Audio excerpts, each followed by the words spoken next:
가장 많이 하는 이야기가 저 이렇게 머리카락 많이 뽑는지 몰랐어요 예요. 제 이름을 주제로 해서 시를 써서 선물한 마약 사범도 있었습니다. 나 마약 한 거 맞으니까 머리 그만 뽑으면 안 되냐, 나 다 자백하겠다, 이제 그만 뽑아달라 이렇게 부탁하는 경우도 있고요.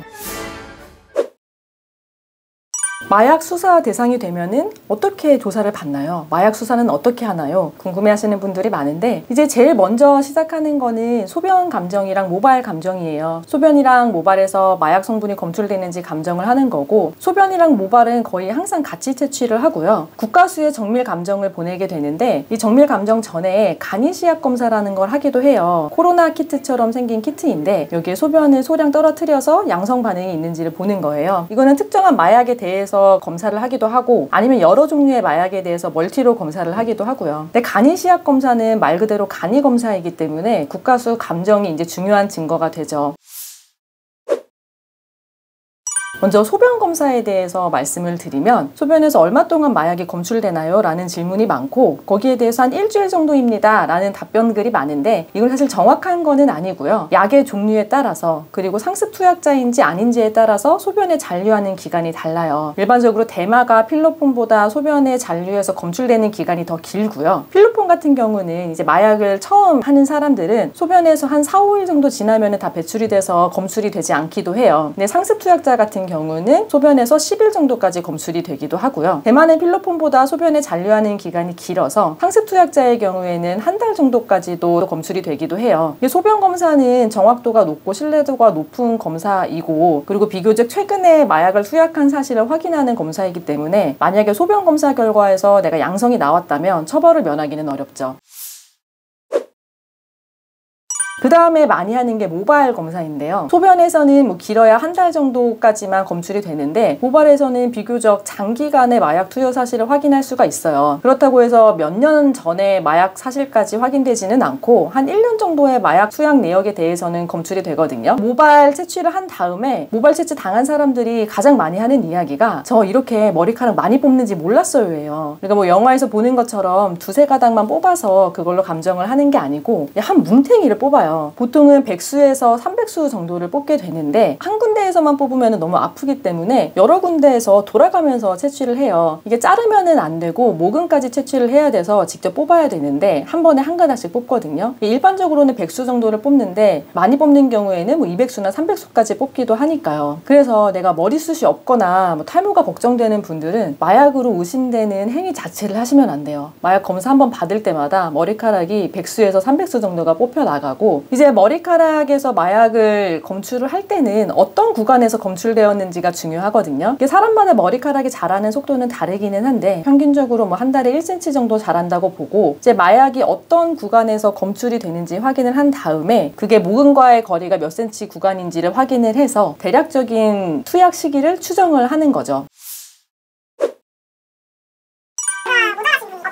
사실 모발이 아니라고 하더라도 다른 채모에서도 마약 검사를 할 수는 있어요. 대표적으로 겨드랑이에 앵모가 있고 성기 부분에 음모가 있고 뭐 얼굴에 눈썹 털도 있고 다리 털도 있고요. 그래서 다른 털에서도 마약을 검출할 수 있기는 하는데, 모발이 아닌 다른 채모로 검사할 때는 사실 한계가 있기는 있어요. 일단은 머리카락은 내가 자르지 않는 이상 계속 내 신체에 붙어 있기 때문에 잔류하는 기간 내라면은 이전의 마약 투약 행위에 대해서도 확인을 할 수가 있는데, 모발이 아닌 다른 채모의 경우에는 일정 길이까지만 자라고 이게 신체에서 탈락이 되어버리기 때문에 붙어있지가 않아요. 그래서 아주 오래전에 투약 행위에 대해서는 다른 채모로 확인하기가 어렵고, 또 모발은 그래도 자라는 속도가 일정한 편인데 다른 채모는 성장 속도가 일정하지 않아서 투약 시기를 특정하는 것도 어려움이 있죠.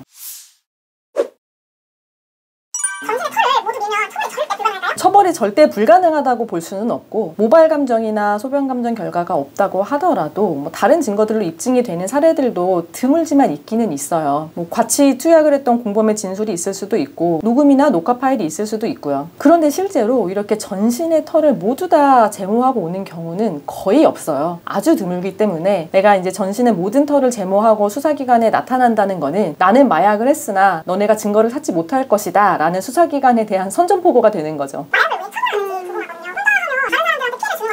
맞아요. 이제 마약에 있어서 가장 큰 피해자는 사실 자기 자신이에요. 이거는 그냥 제 개인적인 견해가 아니라 헌법재판소에서도 마약 범죄의 가장 큰 피해자는 투약자 본인이라고 보고 있거든요. 다른 사람한테 피해를 입히지 않는 이상 처벌하는 게 이해가 안 된다라는 의견들도 많은데, 우리나라 형법에는 개인적인 법익을 침해했을 때 처벌하는 범죄도 있고 사회적인 법익을 침해했을 때 처벌하는 범죄도 있어요. 그리고 법익 침해가 현실화되었을 때만 처벌하는 범죄가 있고, 현실화되어 있지 않더라도 위험성만 있어도 처벌하는 범죄가 있거든요. 마약 같은 경우에는 사회적인 위험성이 높은 범죄이기 때문에 사회적 법익을 보호하는 차원에서 처벌을 하는 거죠.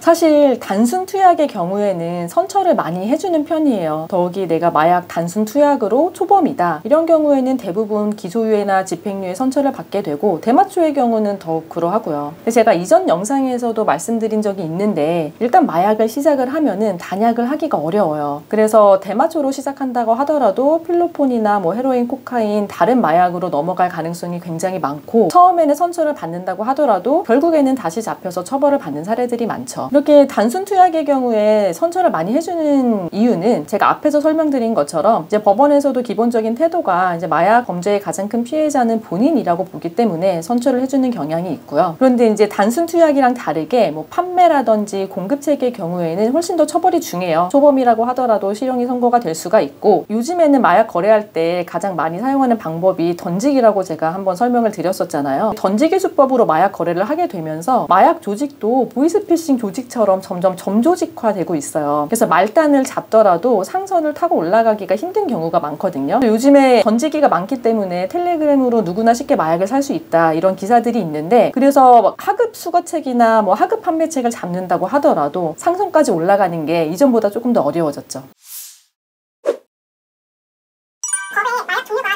당연히 법에서 이제 처벌되는 마약의 종류에 대해서 구분을 하고 있어요. 크게는 마약, 향정, 대마를 나누어서 구분하고 있어서, 대마는 마약이랑 별도로 구별이 되거든요. 그래서 마약이랑 향정 안에 구체적으로 어떤 약물들이 마약에 해당하고 향정에 해당하는지를 법에서 하나하나 규정을 하고 있어요.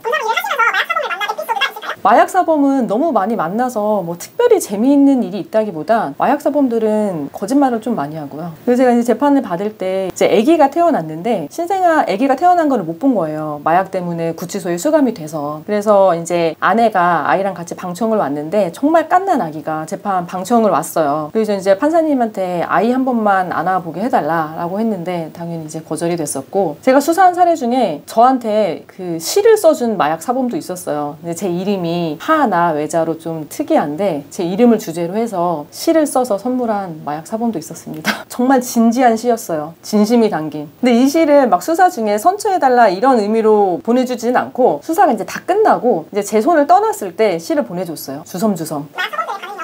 지금은 수사권 조정이 됐는데, 뭐 수사권 조정이 되기 전에도 1차적인 수사는 검찰보다 경찰에서 하는 경우가 더 많았어요. 모발 채취하는 거를 많이 보거나 그러지는 않는데, 근데 이제 모발 채취할 때 공통적인 반응은 아프죠. 처음에 한두 가닥 뽑을 때까지는 괜찮거든요. 근데 이제 10가닥 이상으로 아프다고 해서 중간에 쉬는 시간을 주면서 뽑는 거는 아니에요. 아무리 아파도 그냥 일단 빨리 백수를 뽑아야 되니까 백수를 계속 연속해서 뽑으면 굉장히 아파하고, 그래서 이제 자백하는 경우에는 나 마약한 거 맞으니까 머리 그만 뽑으면 안 되냐, 나 다 자백하겠다, 이제 그만 뽑아달라, 이렇게 부탁하는 경우도 있고요. 혹시 궁금한 점이 있으시면 댓글로 남겨주시고 구독과 좋아요도 많이 부탁드립니다.